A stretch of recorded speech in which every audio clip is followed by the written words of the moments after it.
Hello, listeners and fans of Broken Neck Radio. How is everybody doing? I have Barrett. He is the vocalist from the band All Else Fails. Hello, Barrett. Hey, man. How's it going? I'm doing well. Thanks again for taking the time out to do this interview. Myself and the listeners, we all appreciate it. Absolutely. The pleasure is all mine. First question I've got, we're going to get right into it here. First question is, in terms of playing live shows, what city or cities has become your favorite in terms of fans getting right into the All Else Fails show? Well, that's kind of a tough question, man. We've had some really, really wild experiences all over Canada and all the different places we've played. But if I had to really say, I'd say the Vancouver area. For whatever reason, we're based in Edmonton, so whenever we go out west, we have our response out there is just unbelievable. From everything from indie shows to Warped Tour out there a couple of years ago, and I mean the bands are fantastic, the fans are awesome, and every time we go out there, we know it's going to be a good time. Awesome. So yeah, Vancouver is a really nice. I mean, I myself am located in Victoria, so it's just a ferry ride for me. So I can understand where you're coming from. And it's beautiful out there, especially compared to the prairies. Now, my next question is, do you yourself actually still get nervous right before hitting that stage? It kind of depends on the show, to be honest. For our standard show, of any size, no, I'm prepared all the time. The things that I generally do get nervous about is if it's going to be something a little more intimate, like an acoustic show or like a radio performance, things like that, where it's like one-on-one or 20 people. I'll get way more nervous than if we're going on the stage in front of 500 or 1,000 or however many people. I don't know why that is. Now, my next question is, are there any other genres or bands recently that have grabbed your attention personally and are now part of your personal library? Kind of. It's I've been having a little bit of difficulty getting into all the big name metal releases and stuff over the past few years. I don't know if it's just that I'm getting old or I'm just tired of hearing the same stuff over and over, but there is one band who I picked up their CD on a whim, and I just haven't been able to pull it out of my CD player, but it's a band called Enter Shikari. They were like kind of a middle of the road hardcore band, and then I guess this new album is like a total departure, and it's very weird. It's really different, and I haven't been able to stop listening to it. But so that's kind of a strange one, because I don't think they'd appeal to a lot of other people. Mm-hmm. So kind of. Nice. Now, briefly describe any influences when you're writing new material. Like, is there any rituals or anything you or the band does or doesn't do to get yourselves in the zone for that writing period? Not really, to be honest. I always find that the best writing that I do it just kind of happens. It just comes out naturally. I've tried to, get myself into a writing groove or to sit down to specifically write songs, Mm-hmm. And I find that that's really unsuccessful all the time, and I think all the guys in my band feel that way. Like, whenever you try to write something, it's just going to come out like you tried to write it. So it's going to be fairly derivative, and it's, probably something you've heard before or whatever. But I find if I'm just sitting down on my couch playing guitar, and that's kind of when, I'm just kind of noodling around, suddenly be like, wow, that was a hell of a riff, and oh, here's another one, and it just kind of happens. So I find that if I'm not focusing on writing, that's the only time I can really write. Nice. Yeah. Now, when you're playing a live show, what do you like or dislike about playing that live show?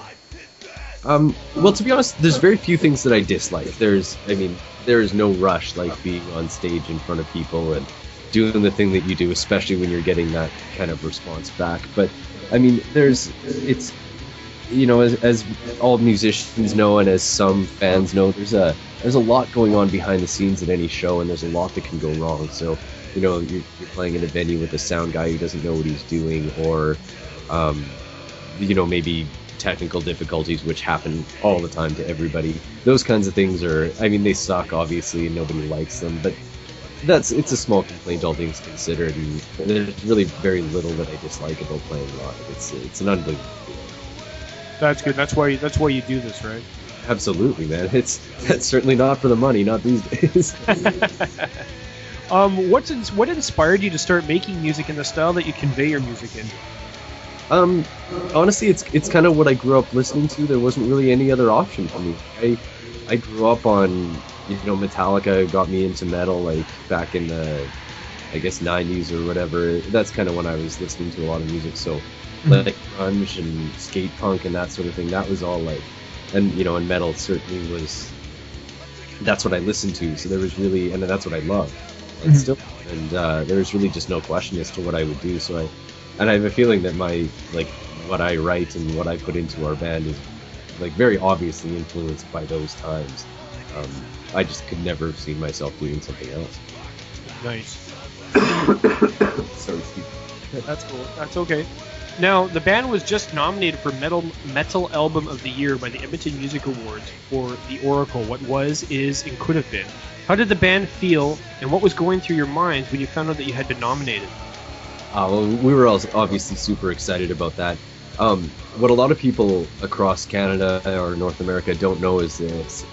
Edmonton is a really interesting scene in that it's really bad for venues and for turnout to shows and that sort of thing, and all the bands here are struggling really, really hard. But the bands here, especially in metal, are fantastic. Like there's, probably 100 really, really legitimately awesome metal bands. So, when there's a list of 5 bands that come up from the city and we're on it, it's an honor to say the least. And at the same time, it's really gratifying because we put a lot of work into this project. We put a lot of work into that album, and it's a really good feeling to have somebody, kind of seeing that and acknowledging it. Any thoughts personally? Well, that specifically, a lot of I did most of the album myself. We recorded it in my studio, so I did all the tracking, all the mixing, all the mastering, all the production on it. So that's like, it's really a point of pride for me that somebody else has done it. Nice.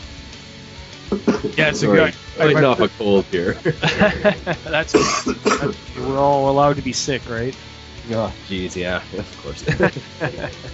Now, the awesome folks at Sin Agency are currently booking you a quick BC tour in May that will include dates over here on Vancouver Island. First of all, have you all been here before? I personally have been out to the island. I've played some shows out there in a band I was in before, but as a band, we have not been out to the island yet. We make it to the coast a lot, but never made the ferry trip across. Excellent. Yeah, we're definitely super stoked about that. Any thoughts, though, about coming here to play, and any messages that you want to relay to our local listeners on what to expect from an All Else Fails show? Well, the big thing is stretch your neck muscles before you come out to the show. This is gonna be a lot of headbanging, a lot of metal, and we're a high energy live band. Like, we give everything we have, and we love to see when people give that back. It just means we're gonna have so much more fun playing for you, and we'll be out at the front of the stage, running on the bars and jumping in the pit and all that kind of stuff. And it's a little hard to do when it's just us up there. So, come enjoy the show, and we'd love to have a beer with you. Nice. Now, this last question we would do is we call in regards to the Big Four. In terms of how have each of these bands within the Big Four, as you know from the Big Four festival / big concert they had, how have each of these individual bands influenced or does influence you as an artist today? We can start off with, of course, everybody's favorite, Metallica. They were actually a really big influence because up until fairly recently, and I'm not going to jump all over that, I was a very huge fan of Metallica. And, I think the thing that really got me about them was having 2 guitar players.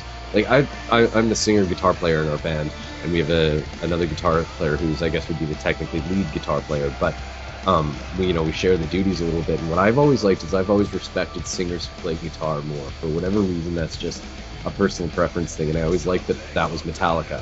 And that was a lot of the bands at the time as well, whereas it's less so the case now.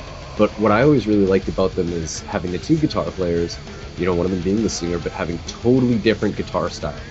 And that it worked so well together, you always knew which one of them was soloing, but it was like it gave every part of the band a little bit of kind of individuality, but still having the Metallica sound. I always thought that was really cool. Nice. And Megadeth. Megadeth is a really good example of a band who, writes really, and people are going to hate me for this, but who writes really awesome music, but should have just put his ego aside and gotten another singer because he sucks.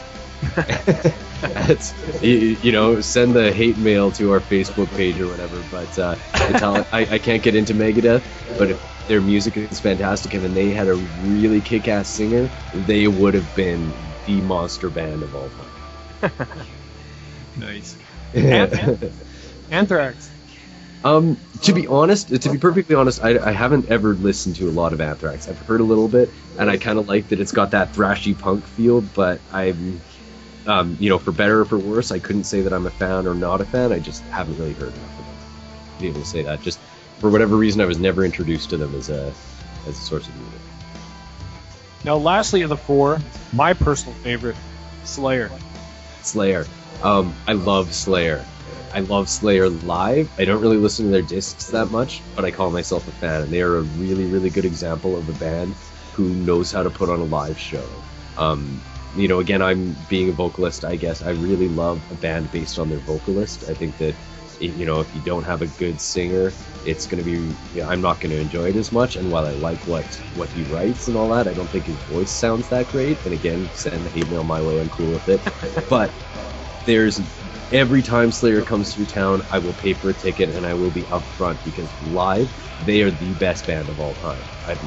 There's no show that I will enjoy more, and I am the biggest live Slayer fan of all time.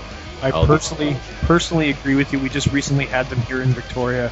Rob Zombie and Exodus opened for them, and yeah, that's my second time seeing them, and yeah, I agree with you 100%. Yeah, they're just fantastic. They have a power and an energy and a feel that is just, maybe it's just that nobody has ever captured that on a CD, but they have something live that I've never heard in audio-only version that even came close to wrapping, the feel of them into an album. And lastly, I like to end these with any final thoughts, or is there a message that you want our listeners to know? This is with the mic. Well, I guess, yeah, I mean, this would be a good time to plug all the stuff we have going on or whatever, and certainly I'll take a second to do that.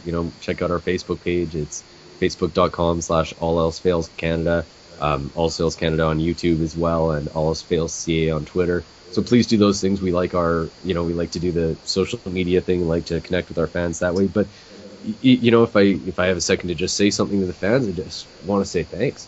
We know that for all the work we put on and everything on our side, we are nothing if nobody's buying our albums or downloading our albums even, or showing up at shows and buying merch and, kicking ass in the mosh pit. So that's what keeps indie music going, and we really appreciate that, because at the end of the day, every big band that we all love to hear on, commercial radio or internet radio or just watch on YouTube or whatever, they all start as small bands, and it's getting harder and harder in this industry. So every time you go out to a show, that makes a huge, huge difference and an impact on the band's careers. So please, thank you, and please keep supporting indie music. Nice. All right, well, again, remember you can check them out on Twitter as well, at AllElseFailsCA. This is Barrett from All Else Fails. He is the vocalist, and thanks again for taking the time to sit down with us and answer some of these questions for us. And we'll definitely be, I myself personally will make sure that I am in contact with you, so I'm at your show when you're over here on Vancouver Island. Looking forward to that as well, and thanks again. Absolutely. Thank you very much for having us on, man.